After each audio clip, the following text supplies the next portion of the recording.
djihadistes. Sur quoi porte exactement la plainte de ces deux anciens détenus? Donc cette plainte porte très précisément sur détention arbitraire et torture.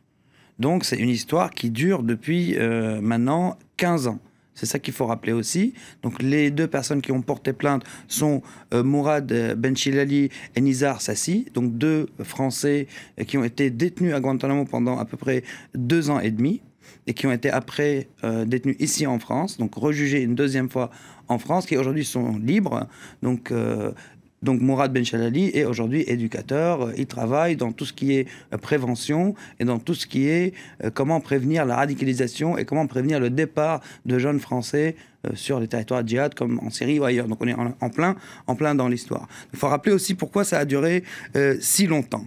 Ça a duré si longtemps parce qu'au début, les familles ont porté plainte tout de suite, dès qu'ils ont su que ces deux jeunes hommes à l'époque étaient détenus à Guantanamo et que la justice, si vous voulez, n'a pas fait suite ici en France. Et donc ça a duré très longtemps, il y a eu plusieurs recours et le contexte, si vous voulez, juste après le 11 septembre n'était pas favorable.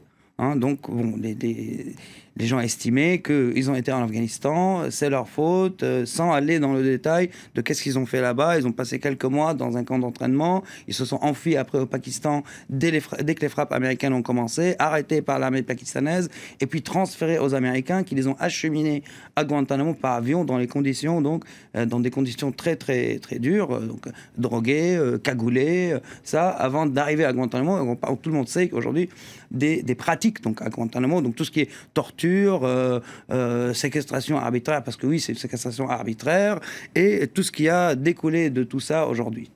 Quel est le statut juridique de Guantanamo? En fait, Guantanamo, on peut dire qu'il y a un vide juridique total, parce que les Américains, ils ont fait ce qu'ils ont appelé une justice d'exception. Donc pour plusieurs raisons. Parce que même si eux, ils étaient en guerre, ils n'ont jamais voulu qualifier donc ces djihadistes ou les combattants de guerriers ou de soldats, pour différentes raisons. Donc, ils n'ont pas d'uniforme. Ils sont affiliés à un groupe donc terroriste qui n'a pas de représentation, si je puis dire, internationale. Donc, mais ces arguments, ça veut dire pour les ONG et même pour le salaire américain, ne tiennent pas, parce que tout ça est remis en question depuis ce temps-là. Aujourd'hui, il reste à peu près 90 détenus à Guantanamo, et pour la plupart, ils sont libérables, et donc dont aucun n'a été jugé par une justice, en tout cas civile, là-bas.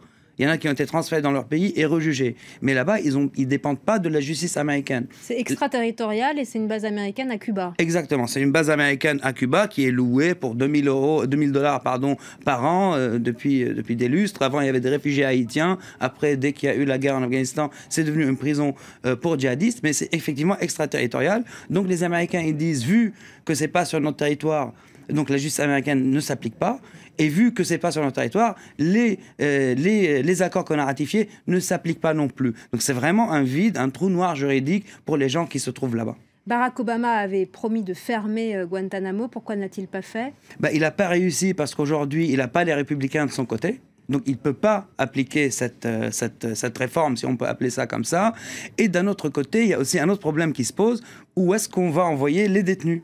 Donc il y en a pour certains qui risquent la peine de mort dans leur pays, pour d'autres, leur pays ne veulent pas d'eux. Donc il y a eu des solutions à mi-chemin. Certains détenus ont été envoyés dans certains pays d'Amérique latine, mais ils sont livrés à eux-mêmes. D'autres ont été rendus à leur pays, comme dernièrement un détenu qui est rentré en Grande-Bretagne.